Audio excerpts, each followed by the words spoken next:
అందరికీ నమస్కారం అండి. Welcome to our channel. Present మనతో పాటు గెస్ట్గా ఉన్నారు సీనియర్ జర్నలిస్ట్ డాక్టర్ భరతరెడ్డి గారు. సార్ నమస్తే అండి. నమస్తే. సార్, నల్లపురెడ్డి ప్రసన్న కుమార్, సో అతను వేమిరెడ్డి ప్రశాంత్ గారిని చాలా దారుణమైన వ్యాఖ్యలతో నిందించడం కావచ్చు, అంటే చాలా నీచంగా వ్యాఖ్యానించారు.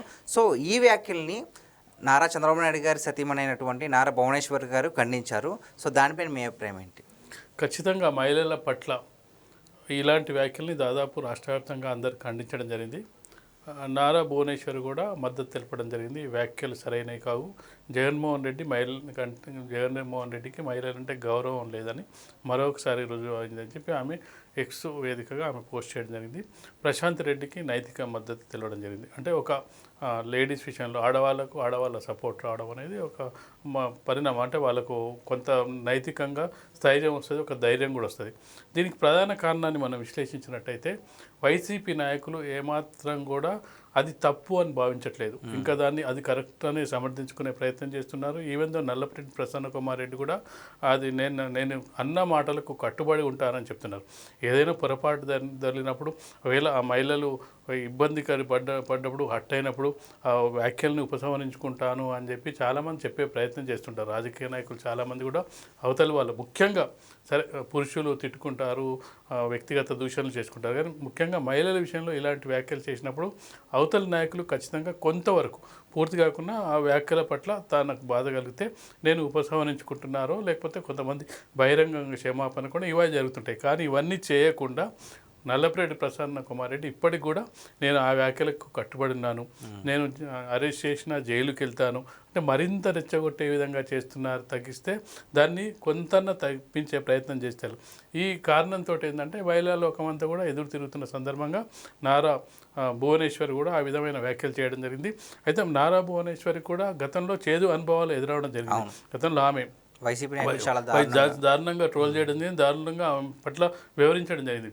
చంద్రబాబు నాయుడు ప్రతిపక్ష నాయకులుగా ఉన్నప్పుడు 2009 నుంచి 2019 నుంచి 24 మధ్యకాలంలో చూసుకున్నట్టయితే చాలా ట్రోల్స్ చేయడం, అసెంబ్లీ వేదికగా చాలా అంటే వ్యక్తిగత దూషణలతో పాటు కుటుంబ సభ్యులను కూడా లాగడం జరిగింది.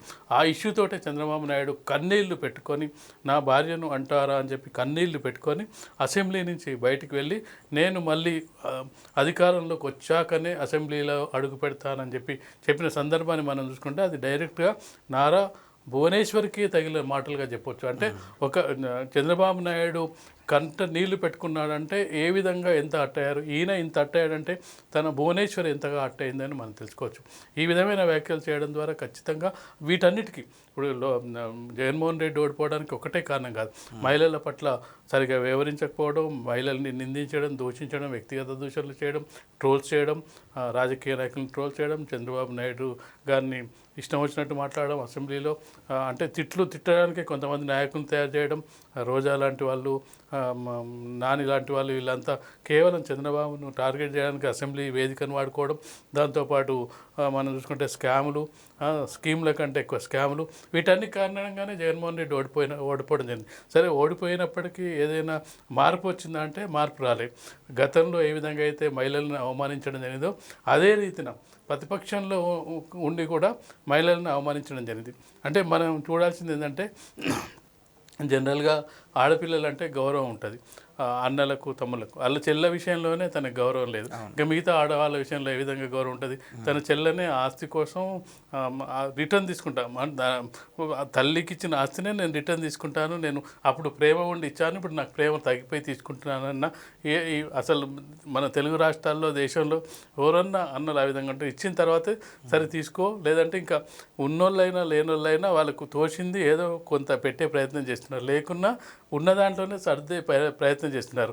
ఇన్ని వేల కోట్ల ఆస్తులు సంపాదించిన తర్వాత కూడా నా ఆస్తులు నాకు కావాలి, నేను అప్పుడు ప్రేమ ఉండి ఇచ్చాను, ఇప్పుడు నాకు ప్రేమ లేదని చెప్పే ప్రయత్నం చేస్తున్నా అంటే మహిళల పట్ల వైసీపీ నాయకులకు ఏ విధంగా ఉంది, జగన్మోహన్ రెడ్డికి ఏ విధంగా మహిళల పట్ల అగౌరవం ఉందో సేమ్ వాళ్ళ కింది నాయకులు కూడా ఆ విధంగా ఉంది. దానికి తగ్గట్టుగానే కింద స్థాయి నాయకులు వ్యవహరిస్తున్నారు. కనీసం వాళ్ళు ఈ వ్యాఖ్యల్ని కనీసం జగన్మోహన్ రెడ్డో లేకపోతే భారతికి తను కూడా ఒక మహిళ కదా, తనైనా కనీసం ఖండించి ఈ విధమైన వ్యాఖ్యలు చేయడం సరైనది కాదు, సరైన పద్ధతి కాదని చెప్పే ప్రయత్నం చేసినట్టయితే వైసీపీ నాయకులు కొంతవరకు తగ్గేవాళ్ళు. కానీ వాళ్ళు ఎవరు పైనుంచి ఖండించకపోవడం వల్ల ఆయన మరింతగా నేను ఆ మాటలకు కట్టుబడి ఉన్నాను, ఇంకా నేను జైలుకైనా వెళ్తానని చెప్తున్న సందర్భంలో భువనేశ్వరి గారు రియాక్ట్ అయ్యాడు. తను స్వయంగా గతంలో అనుభవించింది బాధ కాబట్టి, ఆ బాధ తనకు తెలుసు కాబట్టి, ఆ బాధ మరొక మహిళ పడకూడదని చెప్పి తనకు ధైర్యం చెప్పే ప్రయత్నంలో భాగంగా ప్రశాంత్ రెడ్డికి నైతిక మద్దతు అయితే తెలియజేయడం జరిగింది. సార్, అయితే వైసీపీ నాయకులు ఎందుకు ఇలా ప్రవర్తిస్తున్నారు మహిళల పట్ల? అంటే మొన్న సాక్షిలో కూడా చూసినట్లయితే కృష్ణంరాజు అనే ఒక వ్యక్తి కూడా మహిళల పట్ల చాలా అసభ్యకరమైన వ్యాఖ్యలు చేశారు. అలాగే మీరు చెప్పినట్లుగా భువనేశ్వరి గారి పైన, అలాగే సొంత చెల్లైనటువంటి జగన్మోహన్ రెడ్డి గారు సొంత చెల్లైనటువంటి షర్మిల గారి పైన కూడా ఇలా ప్రవర్తిస్తూ ఉంటారు కదా. సో ఎందుకు అలా చేస్తున్నారంటారు? ఎందుకంటే వాళ్ళ యాటిట్యూడ్ ఆ విధంగా ఉంది. అంటే కొందరి మా తత్వం అలాగే ఉంటుంది. కనీసం ఎవరన్నా పైన చెక్ చేసే నాయకుడు ఉంటే వ్యవస్థ అంతా ఒకలాగా ఉన్నప్పుడు అందరూ ఒకేలా ఉంటుంది. పైన నాయకత్వం, మధ్య నాయకత్వం, కింది నాయకత్వం ఇది తప్పు అని చెప్పే ప్రయత్నం చేస్తే జగన్మోహన్ రెడ్డికి వ్యతిరేకంగా మాట్లాడే ధైర్యం చేసేవాళ్ళు ఎవరు లేరు. ఇది తప్పు అని చెప్పే ధైర్యం చేసేవాళ్ళు ఎవరు లేరు. జగన్మోహన్ రెడ్డి ఏది చెప్తే అది కరెక్ట్ అంటారు. జగన్మోహన్ రెడ్డి వాళ్ళ చెల్లెనే దూరం పెట్టి వాళ్ళ అమ్మనే గౌరవించకపోయేటప్పటికీ కింది స్థాయి నాయకులు కూడా ఏం చేస్తారు, మా నాయకుడే ఆ విధంగా చేశాడు, మేము ఏదైనా చేయొచ్చు అని చెప్పి వాళ్ళు ఇతర మహిళలను అవమానించేకరంగా మాట్లాడుతున్నారు. గతంలో మాట్లాడిన కృష్ణంరాజు అయినా, ఇప్పుడు మాట్లాడుతున్న ప్రసన్న కుమార్ రెడ్డి అయినా రోజు రోజుకు వాళ్ళ వ్యాఖ్యలు పెరుగుతున్నాయి తప్పిస్తే కొంతైనా రియలైజ్ అయ్యి అరే ఇలా అనడం వల్ల ప్రజల్లో కొంతవరకు మా మీద అసంతృప్తి కలుగుతుంది, మా మీద వ్యతిరేక భావం కలుగుతుంది, కొంచెం తగ్గించుకునే ప్రయత్నం చేద్దామని చెప్పి ఎక్కడా అనుకోవట్లేదు. దాన్ని మరింతగా రెచ్చగొట్టే ప్రయత్నం చేస్తారు. మరింత కూడా ఇంకా ఎక్కువ ఆ భాషను వాడుతున్న సందర్భాన్ని ఖచ్చితంగా ప్రజల్లో ప్రతిపక్షంలో ఉన్నప్పుడు కొంత సానుభూతి రావాల్సిన అవసరం ఉంది. కానీ ఉన్న సానుభూతిని కూడా పోగొట్టుకునే ప్రయత్నం అయితే వాళ్ళ స్వయం కృతాపరాధం అని చెప్పొచ్చు. అంటే ఇలాంటి మహిళల పట్ల ఎలాంటి వ్యాఖ్యలు చేసే వారిపైన ఎటువంటి యాక్షన్ తీసుకుంటే బాగుంటుంది అనుకుంటున్నారు మీరు? అయితే ఖచ్చితంగా చట్టాలు ఉన్నాయి, మహిళలకు సంబంధించిన చట్టాలు ఉన్నాయి. చట్టం ఎప్పుడు కూడా తన పని తాను చేసుకుని పోతున్న సందర్భంలో కొన్ని సందర్భాల్లో లేట్ అవుతుండొచ్చు, కానీ ఖచ్చితంగా మహిళల పట్ల అసభ్యంగా ప్రవర్తించి ఈ విధంగా ట్రోల్స్ చేసి వాళ్ళని అవమానించే వాళ్ళని ఎవరినైనా ఖచ్చితంగా కఠినంగా శిక్షించాల్సిన అవసరం ఉంది, త్వరగా శిక్షించాల్సిన అవసరం ఉంది. ఎందుకంటే ఇది శిక్షించకపోతే ఏదంటే తనను వ్యాఖ్యలు చేస్తే ఏమనలే కదా, మనల్ని కూడా ఏం కాదు కదా, తర్వాత వాళ్ళకు కూడా ఇక్కడ 2 శిక్షలు పడితే ఏదంటే ముందు అనే వాళ్ళకి కొంత భయం ఉంటుంది. అంటే భయం పెట్టే విధంగా శిక్షలు ఉన్నట్టయితే మాట్లాడడానికి కొంత వెనుకడుగు వేస్తారు.